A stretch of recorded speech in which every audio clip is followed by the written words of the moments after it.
Robert moved through the maintenance tunnels of Station Vega with the same slow, careful steps he had used for the past 20 years. The fluorescent lights above flickered weakly, casting shadows that danced across the metal walls like ghosts. He was 53 years old, tired, and had learned long ago that the universe owed him nothing. His job was simple: fix the machines, keep the station running, ask no questions, expect no surprises. That was the agreement he had made with himself a long time ago. The tunnel ahead was darker than the others. Robert did not particularly mind. Darkness was familiar to him now. He moved through it with the confidence of someone who knew every pipe, every circuit, every forgotten corner of this mechanical world beneath the station. His wrench hung loosely in his hand, ready for whatever broken thing he might find. That was when he heard the sound. It was not the sound of machinery. It was not the sound of metal grinding or pipes groaning or the usual complaints of a station that had been in service for 30 years. The sound was different. It was small and weak and desperate. It was the sound of something alive, something suffering, something that did not belong in these tunnels of steel and silence. Robert stopped. He listened. The sound came again, a soft whimper, almost a cry. Without thinking too much about it, he began to walk toward the noise. His boots echoed against the metal floor as he moved deeper into the darkness. The wrench felt heavier in his hand now, as if it was trying to warn him to turn back, to return to his work, to mind his own business the way he always did. But Robert did not turn back. The sound grew louder as he approached. It was coming from behind a pile of old cargo containers, stacked haphazardly in a corner of the tunnel that had not been cleaned in years. Robert pushed them aside carefully, his muscles straining a little more than they used to. And then he saw it. The creature was small, no bigger than a house cat, perhaps a little larger. Its body was covered in scales that shimmered with colors Robert had never seen before. A blue that seemed to contain gold, a gold that seemed to contain starlight. The scales rippled gently as the creature breathed, each breath coming with difficulty, each breath sounding like it might be the last one. It was a dragon. Robert's first reaction was shock. Dragons were not real. Dragons were myths told to children in stories, old tales from before humans had left Earth and spread across the stars. Yet here one was, bleeding and broken in the maintenance tunnels of Station Vega, looking up at him with eyes that held an intelligence so old and so deep that Robert felt suddenly small, even though he was the larger creature. The dragon's wing lay at an unnatural angle, the delicate membrane singed and torn. Blaster wounds. Someone had been shooting at this creature. The dragon's scales were scorched in several places, and blood, a blood that shimmered like liquid silver, dripped slowly onto the metal floor beneath it. Robert knew what he should do. Protocol was clear. Any unknown creature, any alien life form, was to be reported to station security immediately. There were procedures. There were rules. There was always a chain of command to follow, and Robert had followed it faithfully for 20 years. He had learned not to ask questions, not to make decisions, not to deviate from the path that others had already decided for him. But as he looked at the small dragon, he felt something crack inside his chest. The hatchling's eyes met his, and Robert saw fear there. He saw pain. He saw the desperate hope of something dying and reaching out to the only other living creature nearby. The dragon made a soft sound, almost a question, as if asking Robert whether he was a threat or a helper. Robert made a choice that would change everything. He knelt down slowly, moving with deliberate gentleness so as not to frighten the creature further. The dragon did not move away. It simply watched him with those ancient, intelligent eyes. Robert reached into his work belt and pulled out a small container of coolant gel, the kind used for cooling overheated circuits. It was not medical supplies. It was not meant for living creatures. But it was cold, it was clean, and it was the only thing Robert had. He began to work carefully, applying the gel to the dragon's wounds. The creature made no sound, enduring the treatment with a patience that seemed almost human. As Robert worked, he began to talk to the dragon, speaking quietly in a voice he had not used in many years. The voice he used to use when his daughter was young, when he still believed the world could be kind. "You are going to be all right," he whispered. "I do not know how, but you will be. I will make sure of it." When he finished, Robert tore strips from his work shirt and fashioned crude bandages around the dragon's damaged wing. Then he gently lifted the creature, surprised by how light it was, how fragile it felt in his arms. He carried the hatchling back through the tunnels to his private workstation, a small space at the end of a forgotten corridor where he kept his tools and his lunch and the few possessions that mattered to him. He lined a storage locker with old blankets and placed the dragon inside carefully, creating a small nest. He left a cup of water and half of his protein ration, the cardboard-tasting food that kept the workers alive. The dragon settled into the blankets, its breathing becoming slightly more regular, its eyes watching Robert with what might have been gratitude. Robert sat on the floor next to the locker, unsure what to do. He was a man who had spent 2 decades avoiding complications, and now he had brought the greatest complication of all into his life. He knew this was wrong. He knew it violated every rule and every protocol. And yet he could not bring himself to regret it. He was still sitting there in the darkness when the alarms began to wail. Red emergency lights filled the tunnels, bathing everything in crimson. The communication system crackled to life, and a voice spoke directly into the mind of every being aboard Station Vega. It was not sound. It was something deeper, something that transcended the physical world. This is Empress Valorian of the Draconic Imperium. You harbor a stolen royal hatchling. Surrender it immediately or this station will cease to exist. Robert's blood went cold. He looked at the baby dragon in the storage locker, then at the empty corridors around him.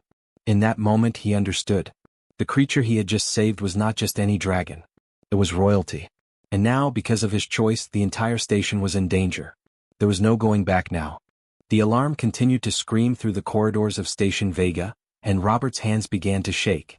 He had spent most of his life avoiding danger, avoiding attention, avoiding anything that might complicate the simple routine he had built for himself. Now danger had found him anyway, drawn by the small blue and gold creature sleeping in the storage locker beneath his workstation. Robert stood up slowly, his knees protesting. He could hear the sound of heavy boots echoing through the maintenance tunnels, getting closer with each passing second. The mercenaries were coming. They were searching systematically, working their way through every section of the station. Robert estimated he had maybe 10 minutes before they reached his position. 10 minutes to decide what he was going to do. He looked down at the baby dragon, which had woken from its rest. The creature's eyes were alert now, aware that something was wrong. The hatchling made a soft chirping sound, a sound that seemed to ask Robert what would happen next. Robert reached down and gently stroked the dragon's head. The scales felt warm beneath his fingers, and he could feel the creature's heart beating rapidly against his palm. "It is going to be okay," Robert whispered, though he was not sure if he was trying to convince the dragon or himself. "I will protect you. I promise." He made a decision. He could not stay here in the maintenance tunnels. The mercenaries would search every room, every locker, every container.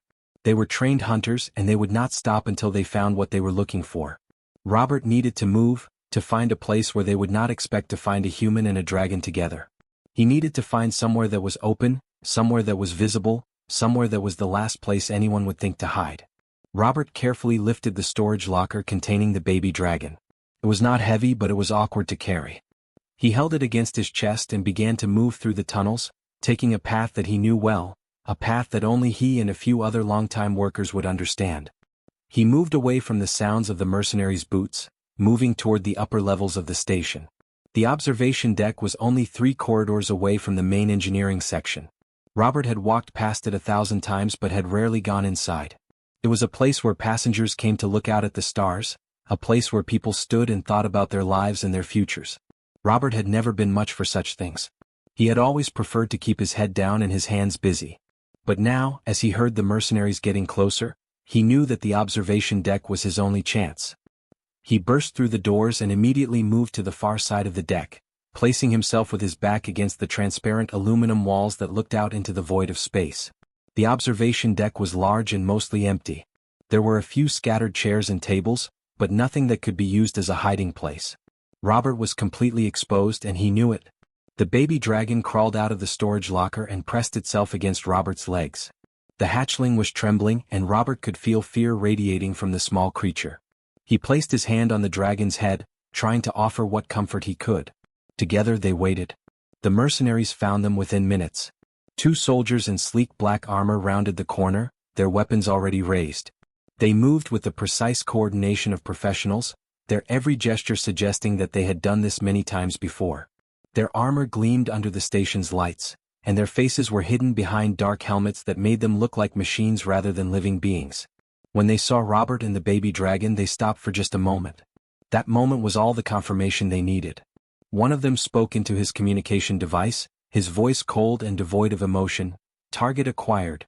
Royal bloodline confirmed by scale pattern recognition. Authorization to neutralize the target and retrieve the hatchling. Awaiting confirmation from command." Robert's heart hammered in his chest. He understood what was happening. These mercenaries were not there to arrest him or to interrogate him. They were there to kill him and take the dragon. It was as simple and as terrible as that. The soldiers began to advance, their weapons steady, their movements controlled. Robert had perhaps 5 seconds before they opened fire. In those 5 seconds Robert had to make a choice. He could step aside and let them take the dragon. Perhaps they would not shoot him then. Perhaps he could survive. Perhaps he could go back to his old life, fixing machines and asking no questions. Or he could do something different. Robert stepped forward, placing his body directly between the soldiers and the baby dragon. The hatchling pressed against his back, its small claws gripping his shirt. Robert's hands were empty. He had no weapon. He had no armor. He had nothing but his own fragile human body and the absolute determination in his heart. "No," Robert said. His voice was quiet but it was steady. "You will not take it. You will not harm this creature." The first mercenary raised his weapon higher. "Move aside, human. This does not concern you." "It concerns me," Robert replied. "The moment I chose to save this creature, it became my concern." Robert thought of his life, of all the years he had spent hiding, of all the times he had looked away when others were suffering. He thought of his sister who had died in a war decades ago, a war that he had tried to ignore because it was easier to pretend that such things did not happen. He thought of every moment he should have been brave but had chosen instead to be safe. Not this time. Never again would he choose safety over what was right. The mercenary's finger tightened on the trigger. Robert did not move. He did not run. He did not beg. He simply stood there, a tired old man with a wrench in his belt and a baby dragon clinging to his back, facing down 2 professional soldiers with weapons that could tear through steel. The blaster fired with a sound like thunder. The energy weapon discharged with terrible power, and Robert felt the superheated plasma burn through his shoulder and chest. The pain was absolute and complete, a white-hot agony that consumed everything else. He fell to his knees and then he fell forward, his body hitting the cold metal floor of the observation deck. His blood, spread slowly across the deck beneath him. The baby dragon shrieked, a sound of pure anguish and rage that seemed to make the transparent walls shake. It was a cry of despair, a cry of loss, a cry that reached out across the void itself and touched the mind of someone very far away, someone very important, someone who had been searching for this sound for a long time. Robert's vision was fading now, darkness creeping in from the edges. His last conscious thought was a simple one: at least the dragon was still alive. At least that mattered. As the darkness took him, the baby dragon climbed onto his chest and waited, crying out into the empty space, calling to the only one who could hear. The observation deck of Station Vega fell silent. The 2 mercenaries stood motionless, their weapons still raised, uncertain of what had just happened. Robert lay on the cold floor, his blood spreading slowly across the metal surface like spilled water. The baby dragon sat on his chest, its small body heaving with sobs that came from deep within its core. The creature was no longer making sounds with its mouth. Instead, it was crying out with its mind, sending waves of anguish and desperation through the void of space itself. 3 minutes had passed since Robert fired the protective shot. 3 minutes since the baby dragon began its desperate call. 3 minutes was all it took for the universe to respond. In those 3 minutes, the mercenaries began to realize something was wrong. The air in the observation deck had become thick, almost heavy, as if reality itself was holding its breath. The transparent aluminum walls began to vibrate at a frequency that was barely perceptible to human ears, but which the dragons could hear perfectly. The soldiers exchanged glances and for the first time, doubt crept into their professional certainty. One of them spoke into his communication device. "Command, we have eliminated the human target and secured the hatchling. However, we are experiencing unusual environmental readings. Recommend immediate extraction." There was a long silence on the other end of the communication. Then a voice came through and it was filled with a fear that the mercenaries had never heard before.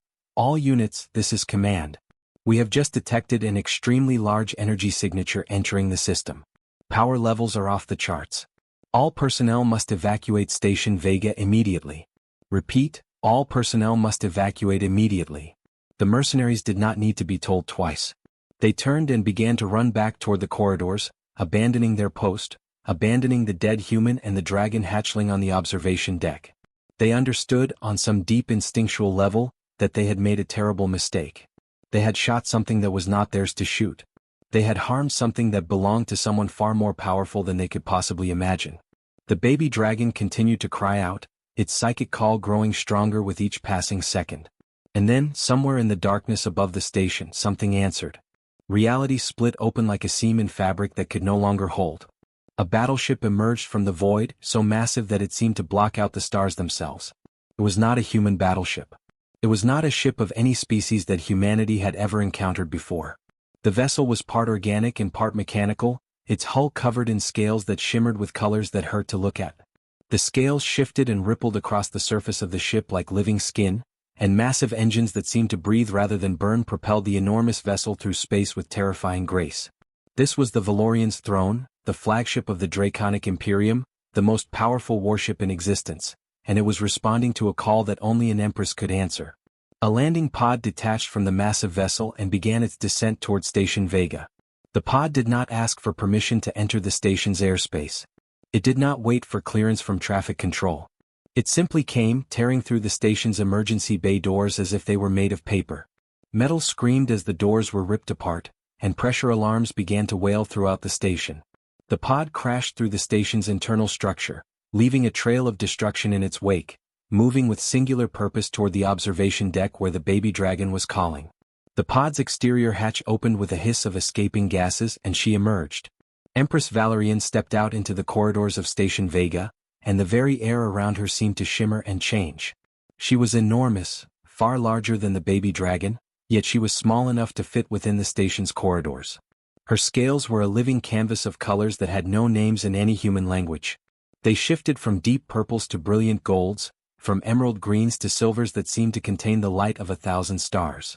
Fractal patterns covered her body, each pattern containing smaller patterns within it, geometric designs that seemed to extend into dimensions that human eyes could not fully perceive. Her eyes held the weight of centuries. She had lived longer than human civilizations had existed. She had conquered thousands of worlds and commanded billions of subjects. Her intelligence was so vast and so deep that it seemed to fill the entire corridor with its presence. Simply looking at her was enough to make human minds struggle to comprehend her existence. Valerian moved through the station with terrifying grace. Where she walked, mercenaries fled like leaves before a hurricane. Security personnel abandoned their posts. Machine systems shut down automatically, sensing the presence of something so far beyond their capabilities that resistance was meaningless. The Empress did not walk around obstacles. She walked through them and they simply ceased to be.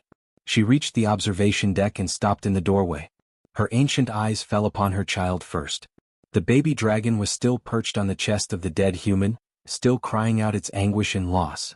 The hatchling scales, so beautiful with their blue and gold shimmers, were covered in blood that was not its own. Valerian felt something shift in her chest, something that had not moved in centuries. It was rage, but it was also something else. It was a kind of understanding that transcended anger. Then she saw Robert. The human lay on the cold floor of the observation deck, his blood spreading slowly around his body. He was barely breathing, his life draining away with each passing second. His shoulder and chest were burned away where the blaster had struck him, the wound too severe for any human to survive. In any logical sense, the human was already dead. There was nothing that could save him. But Valerian was not bound by human logic. She approached Robert slowly, her massive form somehow moving with a delicacy that seemed impossible for something so large. She knelt down beside the dying human, and her child scrambled from his chest onto her own scaled form, still crying, still terrified. Valerian looked at Robert for a long moment, studying him with those ancient eyes. She saw his face, weathered and lined with age. She saw his hands, calloused from years of work. She saw the place where his blood met the metal floor, and she understood what had happened here. She understood what this human had done. Without hesitation, Valerian placed one massive claw against Robert's chest. Golden light began to flow from her hand, a light that seemed to come from another dimension, another reality where death had no power. The light spread across Robert's wounds, sealing them, healing them, bringing the dead tissue back to life. It was power that transcended medicine and science. It was the power of an ancient being who could remake reality itself. Robert's eyes flickered open. Robert's eyes opened slowly, as if they were heavy doors being pushed open against great resistance. His vision was blurred at first, filled with golden light that seemed to come from everywhere and nowhere at once. He tried to move, but his body felt strange, unfamiliar, as if it belonged to someone else. The pain that had consumed him moments before was gone, replaced by a sensation of warmth and wholeness that he had not felt in many years. As his vision cleared, Robert saw her. The Empress Valerian stood before him, her massive form seeming to fill the entire observation deck. Her scales rippled with colors that made Robert's mind struggle to comprehend what he was seeing. She was beautiful and terrible at the same time, a being of such immense power and ancient wisdom that Robert felt suddenly very small. He tried to sit up, his instincts telling him that he should show respect to this creature, but Valerian placed one claw gently on his shoulder, keeping him still. The baby dragon, still perched on the Empress's scaled shoulder, made a soft chirping sound and reached toward Robert with one small claw. Valerian allowed the hatchling to jump down, and the young creature rushed to Robert's side, pressing its warm body against his chest. Robert placed his hand on the dragon's head, amazed that he could still move, amazed that he was alive at all. Valerian's eyes studied Robert with an intensity that made him feel as if she could see every thought, every memory, every secret that he had ever kept hidden in his heart. When she finally spoke, her voice did not come through his ears. It came directly into his mind, a psychic communication that transcended language itself. Her words were clear and precise, spoken in a voice that contained the power of ages. "Why?" she asked simply. "Why would you sacrifice yourself for my child? You are not of my empire. You are not of dragon blood. You have no obligation to protect what is not your own." Robert considered the question carefully. He had always been a man of few words, a man who kept his thoughts to himself. But now, facing this ancient and powerful being, he felt that honesty was his only option. Words began to come to him, slowly at first, then with increasing confidence. "Because she needed saving," Robert said. His voice was weak, barely more than a whisper, but it carried a weight that seemed to resonate through the observation deck. "I did not think about it. I did not make a plan. I just saw that she was suffering and I could not let that suffering continue. It was not about obligation. It was about what was right." Valerian's expression did not change, but something shifted in her eyes. It was as if Robert had said something that surprised her, something that challenged her understanding of how the universe worked. She tilted her massive head slightly, studying him with even greater intensity than before. "You knew that by protecting my child, you would be signing your own death warrant," Valerian said. "The mercenaries would kill you. The station would suffer. Your own species would condemn you for your actions. Yet you did it anyway. For a creature that you had known for only minutes. For a being that was not your responsibility." "Yes," Robert said simply. He sat up a little more, gaining strength with each passing moment. "I did." Valerian was silent for a long time. In that silence, Robert could sense her processing what he had told her, turning his words over in her mind, examining them from every angle. Finally she spoke again, and her voice was different now. It contained something that had not been there before. It contained something that might have been respect. "I have ruled the Draconic Imperium for 2,000 years, Valerian said. "I have conquered 1,000 worlds. I have commanded billions of subjects.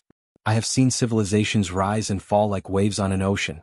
I have studied every species in the known galaxy. And yet, in all of that time, I have never encountered anything like what you have just shown me." She paused, and the baby dragon chirped softly as if agreeing with her words. "Your species," Valerian continued, "is nearly extinct in this galaxy. Humans are rare, hunted, considered to be insignificant by most of the greater powers. I myself have paid little attention to them. There are so many species, so many civilizations, that a small group of fragile biological beings seemed hardly worth noticing. But now I understand that I was mistaken." Robert felt the baby dragon curl up in his lap, its small body warm and comfortable. He stroked its head gently, listening to the Empress's words. "What you have shown me today is something that my own species has forgotten," Valerian said. "The dragons of the Imperium are proud. We are powerful. We conquer through dominance and fear. We take what we want and crush what stands in our way. We are taught from birth that strength is the only virtue that matters. But you, a being so fragile that I could crush you with a single claw, you showed me something different. You showed me that there is a strength that comes not from power, but from the willingness to sacrifice everything for another. You showed me courage not born of confidence in victory, but courage born of commitment to what is right." Valerian knelt down beside Robert, bringing her massive head to within a few feet of his own. Her ancient eyes looked directly into his, and Robert saw in those depths a kind of sadness, as if she was mourning something that had been lost long ago in her species. "I am offering you a choice, Robert," Valerian said, using his name for the first time. "You may return to your kind, bearing the scars of what you have done today. You may tell them that you saved a dragon princess and lived to tell the tale. Or you may accept a place in my court. You may become the guardian of my child, the one who will teach her about sacrifice and honor. You may become a bridge between our two species. You may help me remember what I have forgotten." Robert looked at the baby dragon, now peacefully sleeping in his lap. He looked at the Empress, this ancient and powerful being who was offering him something that he had never expected to have. Purpose, meaning, a chance to be part of something greater than himself. "I accept," Robert said. "I will stay with you. I will protect your daughter. I will teach her what I can. I will be whatever you need me to be." Valerian rose to her full height, and for the first time, Robert saw something that might have been a smile cross her ancient face.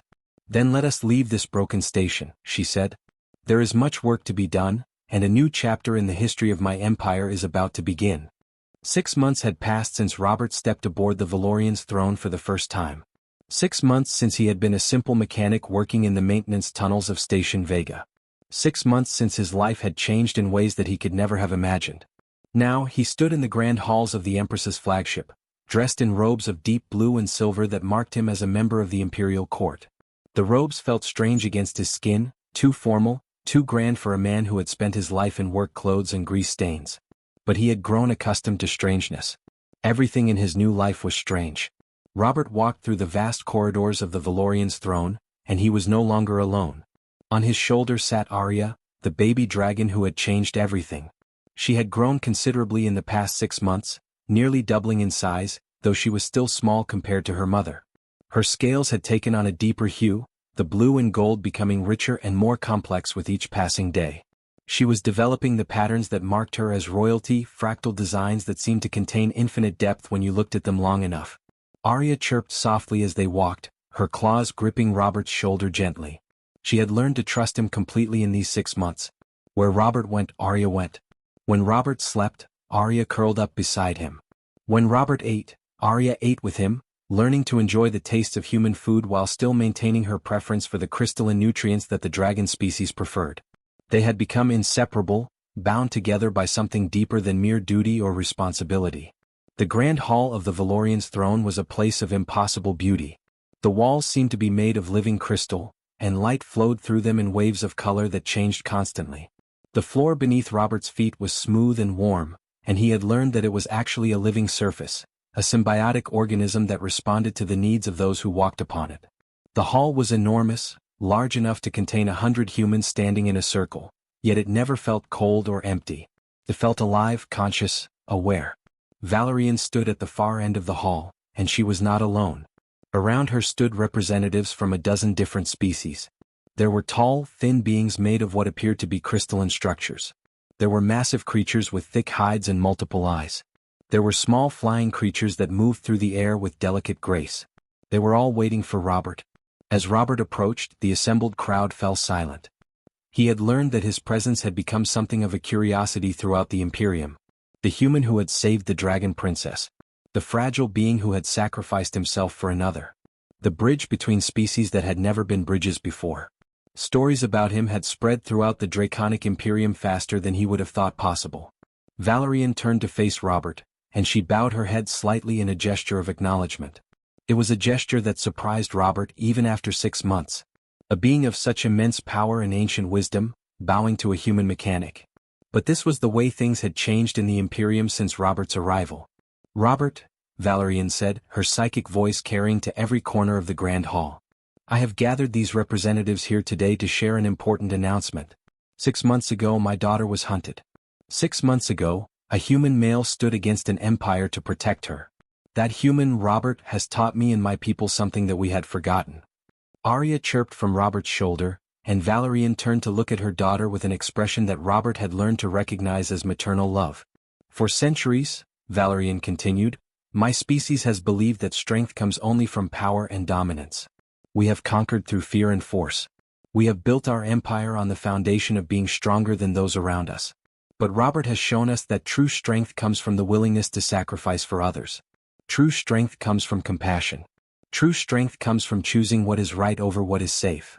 The representatives from the other species began to murmur amongst themselves, and Robert could sense the change that was happening. He could feel the shift in how they perceived him, how they perceived humans, how they perceived the entire hierarchy of the galaxy. Valerian raised one massive claw, and the hall fell silent immediately. "Therefore," she announced, The Draconic Imperium is officially declaring protection over all remaining human settlements in this galaxy. Those who hunt humans will face the wrath of my empire. Those who harm humans will be brought before imperial justice. And those humans who wish to join our civilization will be welcomed with honor and respect. Robert felt his breath catch in his throat. He had not known that Valerian was planning this announcement.